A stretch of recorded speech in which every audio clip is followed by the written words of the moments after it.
ಅದಕ್ಕೆ ಸೇರಿದವರು. ಆದರೆ ದೇವೇಗೌಡರು, ಕುಮಾರಸ್ವಾಮಿಯವರು, ನಿಖಿಲ್ ಕುಮಾರಸ್ವಾಮಿಯವರು, ಒಕ್ಕಲಿಗರು, ಬೇರೆಯವರು ಯಾರಾದರೂ ಆದ್ರೆ ಸಹಿಸೋದಿಲ್ಲ. ಈ ಆಪಾದನೆಯನ್ನ ಮಾಡ್ತಾರೆ. ನಾನು ದಯಮಾಡಿ ನಿಧಾನವಾಗಿ ಕೇಳಬೇಕು.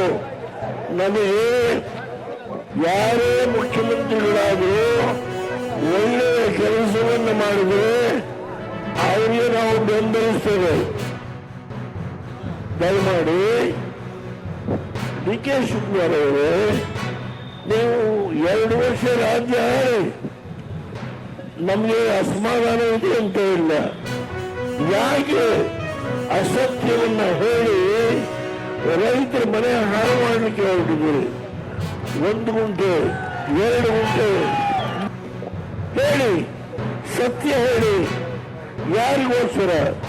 ಬೆಂಗಳೂರು ಬೇಡಿಗೆಯಲ್ಲಿ 20,000 ಸೈಟ್ಗಳು ಖಾಲಿ ಬಿದ್ದಿದ್ದಾವೆ.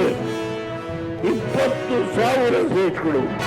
ಇದನ್ನು ನಾನು ಹೇಳೋದಿಲ್ಲ, ಸತೀಶ್ ಜಾರಕಿಹೊಳಿ ಈ ಮಾತನ್ನ ಹೇಳಿದ್ದಾರೆ. ಅಷ್ಟೇ ಅಲ್ಲ, ಬೆಂಗಳೂರಿನ ವಿವಿಧ ಬಡಾವಣೆಗಳಲ್ಲಿ ಸಹಸ್ರಾರು ಸೈಟ್ಗಳು ಖಾಲಿ ಬಿದ್ದಿದ್ದಾವೆ. ಇವತ್ತು ಅವುಗಳನ್ನು ತೆಗೆದುಕೊಳ್ಳಲೇ ಆಗುವುದಿಲ್ಲ. ಬೆಂಗಳೂರಿನಲ್ಲಿ ಅನೇಕರು ಇವತ್ತು ಮನೆಗಳನ್ನು ನಿರ್ಮಾಣ ಮಾಡಿದ್ದಾರೆ. ಅನೇಕ ದೊಡ್ಡ ದೊಡ್ಡ ಮಹತ್ವ ಕಟ್ಟಿದ್ದಾರೆ. ಅಲ್ಲಿ ಇವತ್ತು ಅವುಗಳನ್ನು ಕೊಂಡುಕೊಳ್ಬೇಕಂತವರು ಇಲ್ಲ. ಎಷ್ಟೊಂದು ಕಟ್ಟಿರುವ ಮನೆಗಳು ಖಾಲಿ ಬಿದ್ದಿದ್ದಾರೆ. ಇದನ್ನ ಯಾವುದೋ ಒಂದು ಕಮಿಟಿ ಮಾಡಿದ್ದಾರಂತೆ. ಆ ಕಮಿಟಿಯವರು ದಯಮಾಡಿ ಈ ವಿಷಯದ ಬಗ್ಗೆ ಮೊದಲು ಅಂಕಿಅಂಶ ಸಂಗ್ರಹಣ ಮಾಡಲಿ. 3 ಕೋಟಿ ರೂಪಾಯಿ ಕನಕಪುರದಲ್ಲಿ ಅವರೇನೇ ಮಾಡಿದ್ದಾರಲ್ಲ, ಆ ಜಾಗದಲ್ಲಿ ಇವತ್ತು ಬೇರೆಯವರಿಗೆ ಮೊದಲು ಸೈಟ್ ಮಾಡಬೇಕು, ಯಾವ್ಯಾವ ಪ್ರಾಜೆಕ್ಟ್ ಮಾಡಬೇಕು ಮೊದಲು ಕೊಟ್ಟು ಅಲ್ಲಿ ತೀರ್ಮಾನ ಮಾಡಿ. ಇಲ್ಲಿ ಯಾಕೆ ಬಂದು ಬಡವರು ಪಾಪ ಹೊಟ್ಟೆ ಮೇಲೆ ಹೊಡೆದು ನೀವು ಏನು ಯಾವ ಉದ್ದೇಶಕ್ಕೆ ನನ್ನ ರೈತರ ಹೊಟ್ಟೆ ಮೇಲೆ ಹೊಡೆದು ನಿಮ್ಮ ಸೌಲಭ್ಯವನ್ನು ಕಟ್ಟಲಿಕ್ಕೆ ಡೆಲ್ಲಿಯಲ್ಲಿ ನೀವೇನು ಯಾರ್ಯಾರಿಗೆ ಏನೇನು ಭರವಸೆ ಕೊಟ್ಟು ಬಂದಿದ್ದೀರೋ ಮುಖ್ಯಮಂತ್ರಿ ಆಗಲಿಕ್ಕೆ, ಸಿದ್ದರಾಮಯ್ಯವ್ರನ್ನು ತೆಗೆದು ಮುಖ್ಯಮಂತ್ರಿ ಆಗಲಿಕ್ಕೆ ನೀವು ಯಾರ್ಯಾರಿಗೂ ಸಹಾಯ ಮಾಡ್ತೀನಿ ಅಂತ ಬಂದಿದ್ದೀರೋ ಆ ಸಹಾಯವನ್ನು ಮಾಡಲಿಕ್ಕೆ ಇಲ್ಲಿ ರೈತರ ಹೊಟ್ಟೆ ಮೇಲೆ ಹೊಡೆದು ಈ ಜಮೀನನ್ನ ಯಾರಿಗೆ ಕೊಡ್ಲಿಕ್ಕೆ, ಯಾವ ಕಂಪನಿಗೆ ಕೊಡ್ಲಿಕ್ಕೆ, ಯಾರು ಇಲ್ಲಿ ಲೇಔಟ್ ಮಾಡಲಿಕ್ಕೆ ಮುಂದೆ ಬಂದಿದ್ದಾರೆ? ಹೇಳಿ, ಸತ್ಯ ಹೇಳಿ. ನನಗೆ ವಯಸ್ಸಾಗಿದೆ ಅಂತ ಹೇಳಿ ಯಾರಾದರೂ ತುರ್ತು ಕೊಡಬಾರದು. ಬುದ್ಧಿಗೆ ವಯಸ್ಸಾಗಿಲ್ಲ, ಶರೀರಕ್ಕೆ ವಯಸ್ಸಾಗಿದೆ. ಬುದ್ಧಿ ಇನ್ನ ಚೆನ್ನಾಗಿ. ಆದ್ರಿಂದ ಹೋರಾಟ ಮಾಡುವ ಕೆತ್ತಲು ಶಕ್ತಿ ನಿಮ್ಮಿಂದ ಬರ್ತದೆ. ನಾನು ನಿಮಗೋಸ್ಕರ ಹೋರಾಟ ಮಾಡುವ ಕೆಲಸವನ್ನ ಸದಾ ಮಾಡ್ತೇನೆ.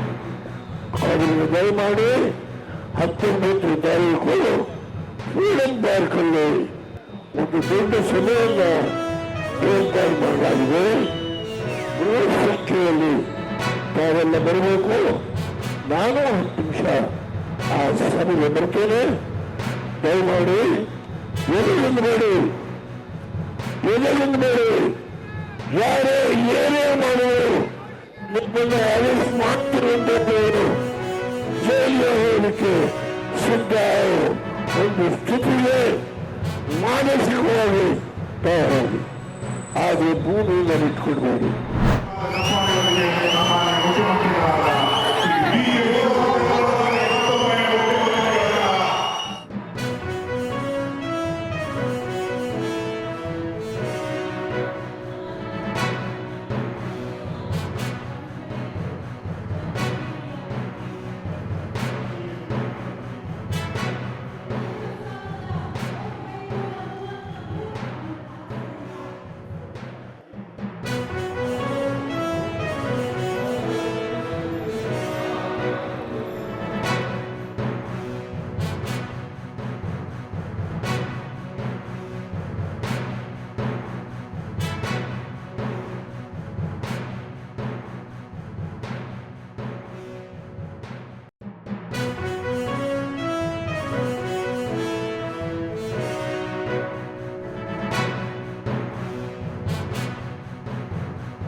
ಇವತ್ತು ನಾನು ಇನ್ನೊಂದು ಹೊಸ ಕಾರ್ಯಕ್ರಮವನ್ನು ರೂಪಿಸಿದ್ದೇನೆ. ಎಲ್ಲ ಯುವಕರಿಗೆ ಸಂಘಟಿತರಾಗಬೇಕು. ಸಾಂಸ್ಕೃತಿಕವಾಗಿ ಯುವಕರಿಗೆ ಕ್ರೀಡೆ, ಜಾತ್ಯತೀತ ಮನೋಭಾವ, ಪ್ರಜಾಪ್ರಭುತ್ವ ವ್ಯವಸ್ಥೆ, ನಾಯಕತ್ವ ಬೆಳೆಸ್ಕೊಳ್ಬೇಕು. ಪಂಚಾಯತಿಂದ ಪಾರ್ಲಿಮೆಂಟ್ವರೆಗೂ ನಾಯಕರುಗಳನ್ನು ತಯಾರು ಮಾಡಬೇಕು. ಹೆಣ್ಣುಮಕ್ಕಳನ್ನು ತಯಾರು ಮಾಡಬೇಕು.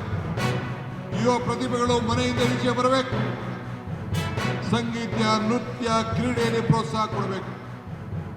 ಪ್ರತಿಯೊಂದು ಪಂಚಾಯತಿನೂ ಕೂಡ ಭಾರತ್ ಜೋಡೋ ಯುವಕ ಸಂಘ ಅಂತೇಳಿ ಹೊಸ ಪ್ರಾರ್ಥನೆ ಮಾಡಿ ಪ್ರತಿ ಪಂಚಾಯತಿಗಳು ಕೂಡ ಯುವಕರ ಸಂಘಟನೆಗೆ 16 ವರ್ಷದಿಂದ 35-40 ವರ್ಷದ ಯುವಕರ ಸಂಘಟನೆಗೆ ವರ್ಷಕ್ಕೆ 10 ಲಕ್ಷ ರೂಪಾಯಿ ಕೊಟ್ಟು 1,000 ಕೋಟಿ ರೂಪಾಯಿಯನ್ನ ಮೀಸಲಾತಿಯನ್ನ ಮಾಡಿದ್ದೇವೆ.